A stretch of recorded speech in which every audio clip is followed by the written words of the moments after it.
What's up, NBA fans? What's up, all sports fans? This your boy, JB, host of the Behind the Bench Podcast Network channel, giving a shout out to the rest of the crew, Shy, Kelvin, Jermaine, KB Film Room, Big Dog Talk Sports. That's right.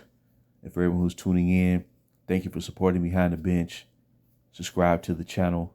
Help make the show the best that it can be, as we now have reached the first day of August. That's right. Now check this out, people. Check this out. This right here is why I never want no part of this. Because this is an example of exhibiting no character. And I'm not talking about nobody's personal business, personal life, strictly in the field that this guy participates in the realm of sports, particularly the NBA, and most importantly, being brought to my squad. Now, remind you, and I think let's really understand and grasp what I'm saying here. This is a basketball player, a professional basketball player, who left his home team not once but twice. Let's think about that. Not once, but twice. 2 times. When his home team, the Cleveland Cavaliers, contrary to what all these talking heads say, they did everything possible to cater and capitulate to him.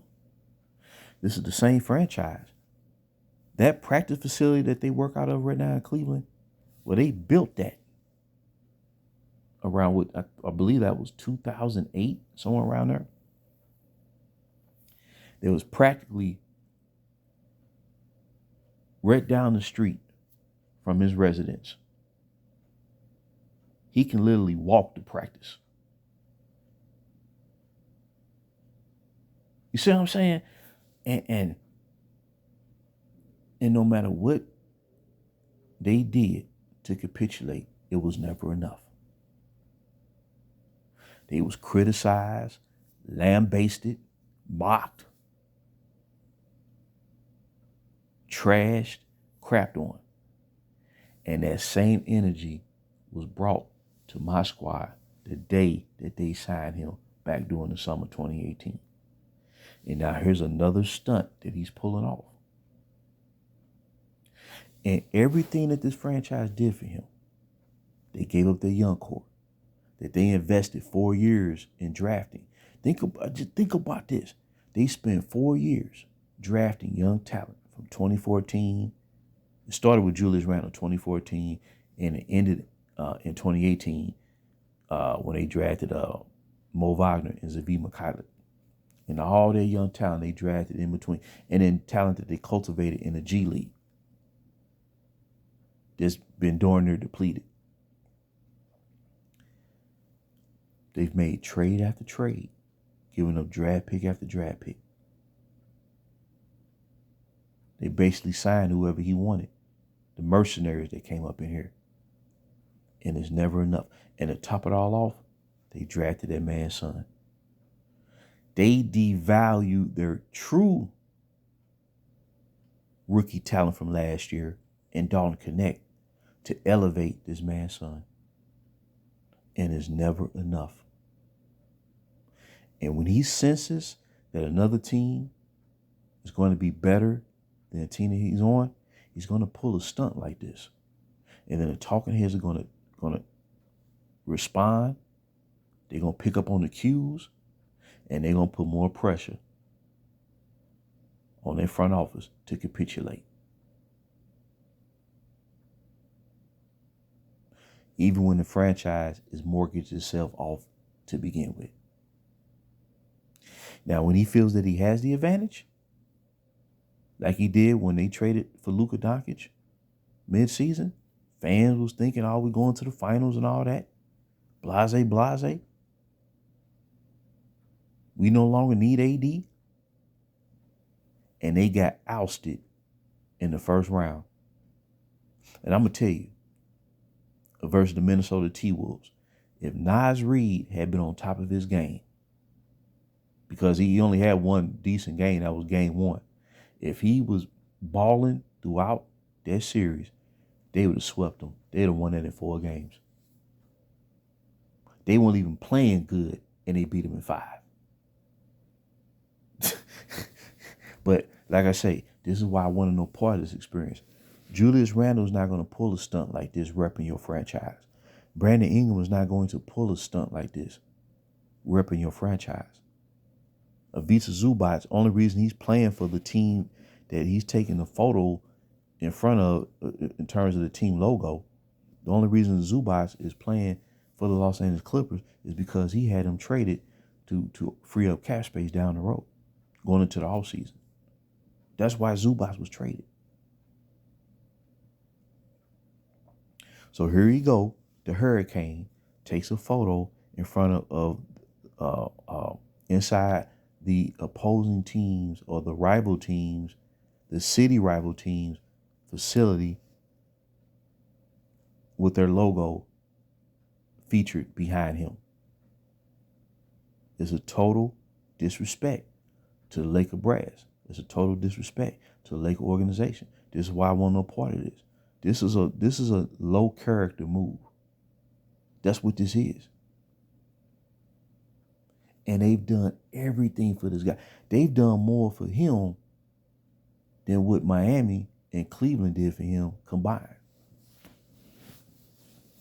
And all they got to show is a bubble chip. A bubble chip. That's it. And why would fans expect anything different going into this year?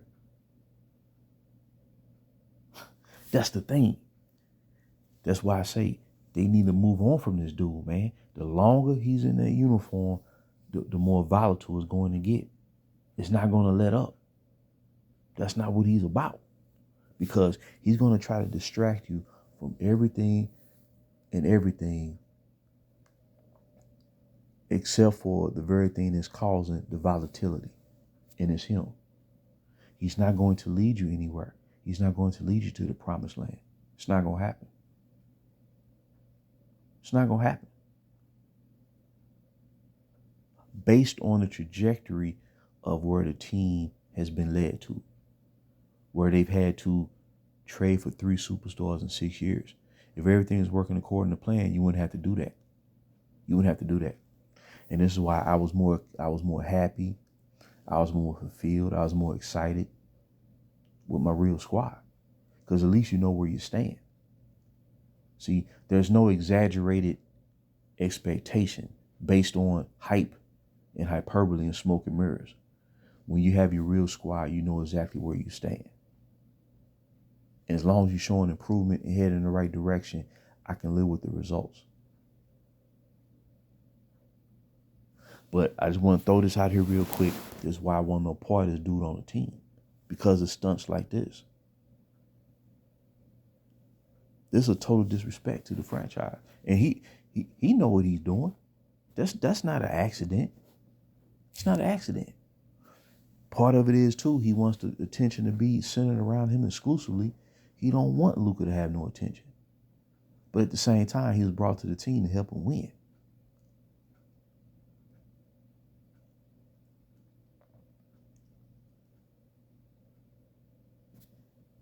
Kobe Bryant didn't act this way.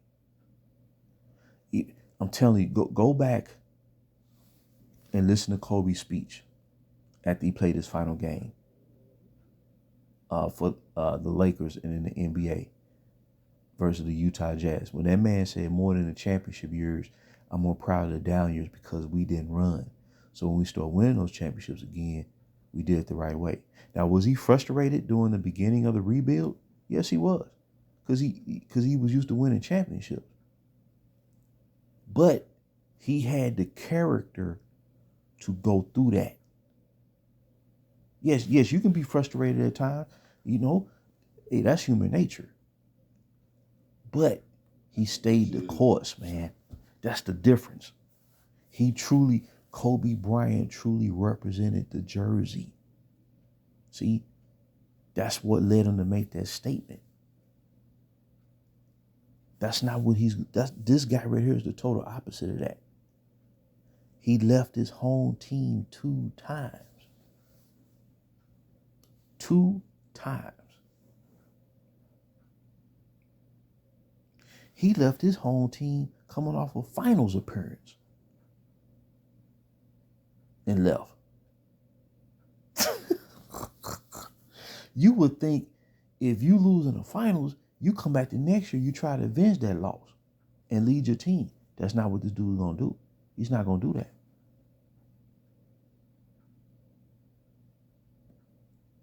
Tim Duncan suffered playoff defeats. He just kept coming back, man. He just kept coming back. Dirk Nowitzki, he persevered. And Dirk Nowitzki suffered a lot of playoff setbacks in his career. You know what I'm saying? Took a lot of heat, took a lot of criticism. But he repped the jersey and led them to the promised land. That's not what this dude is. Everything got to be prearranged. He has to have the advantage. But the moment he feels that he don't have it, he's going to pull a stunt like that. That's what he's going to do. Because he don't feel confident that he can truly win. See? And then everybody else got to get the blame. That's why I want to know part of this. But I just want to drop this real quick, man. This is another example why they never should have let this dude come to the team. We'd been better off. We'd have been, I just think, man, the mindset would be totally different, man. I just believe, and like I said, man, trades are there to be made. My beef is we got rid of everybody within an average of 2 years of playing for the team, just starting their career off. 20 years old, 21 years old. Got rid of everybody. But if you let them play their 4 years, after their rookie season, play 4 years, you assess the team, you know exactly where you stand. And if you feel that you need to improve it at that point by trading someone, I wouldn't have said nothing because you would have gave them enough time to show who they were. But me personally, I don't think we would have had to trade anybody. All we needed was the right star player to complete the puzzle through free agency. That's all I think we needed, man. I just think, man, we drafted such high character guys. These guys got, I want everybody to think about this. I'm going to shut this down. Think about all the players of the young core who was traded away. They've exhibited great character in trying to adapt to another team dynamic, having to play behind the other team star player and contribute. And in many ways, eventually, is the reason why they did what they did. Right? When New Orleans went to the Pelicans in 2022 and 2024, it wasn't because of Zion, it was because of Brandon Ingram. The main reason why the T-Wolves beat the Lakers in the first round is because of Julius Randle. The reason why the Boston Celtics lost to the Knicks in the playoffs this year is mainly because of Josh Hart. I think he had like 3 consecutive 20-point games, and you know about his rebounding prowess. Zubac was the starting center for the Clippers when they went to the conference finals for the first time in their franchise history. He's the most important player on the team right now in terms of offense and defense. The reason why the Utah Jazz clinched the number 1 seed going to the playoffs in 2021 is because of Jordan Clarkson. That's why he won 6th Man of the Year. So what I'm saying, they've shown a tremendous deal of character that surpasses anything that we would think this guy, the Hurricane, exhibits when it comes to that trait or behavior. They have more character. He doesn't show that. And this right here, this stunt he pulled, I guess it was it yesterday or the day before, it clearly proves it. This is why I want no parts of it. So, here come more drama. That's all I can say. It come more drama. Year one, it was drama. When I mean drama, it started in day one. Drama. Chaos. That's all this has been for the past 7 years, dog. But the one thing that they mortgaged the future for, that they still pursuing, they ain't got outside that bubble. They gave it all away for a bubble. It was, let me put it this way, because I'll never attack the organization. They were just led to make a decision that led to a great degree of miscalculations. But they wind up giving it all away for a bubble. And that's why the talking heads, when Maury made that comment about the bubble not being a real championship,